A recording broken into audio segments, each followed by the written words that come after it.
उठावा के ललिया कनवा के बलिया अखिया के रे कजरवा। उठावा के ललिया कनवा के बलिया अखिया के रे कजरवा। लहरे ललो की ओर हमिया रनिया मजा ले तकारी रे बादरवा। लहरे लाला की ओर हमिया रानिया मजा ले तकारी रे बादरवा।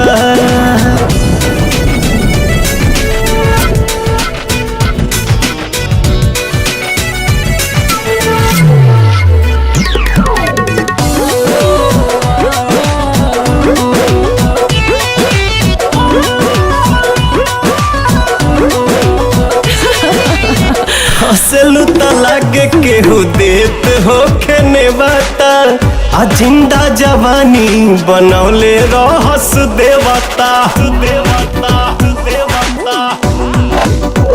मोहरे राजा हो जानी लगे आवा ए जवानी पे ना नजर लगावा।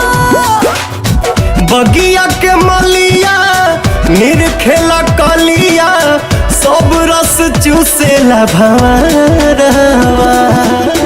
लहरे लाला की ओर हमिया रानिया हम जले तकारी रे बादरवा। लहरे लाला की ओर हमिया रानिया मजा ले तकारी रे बादरवा।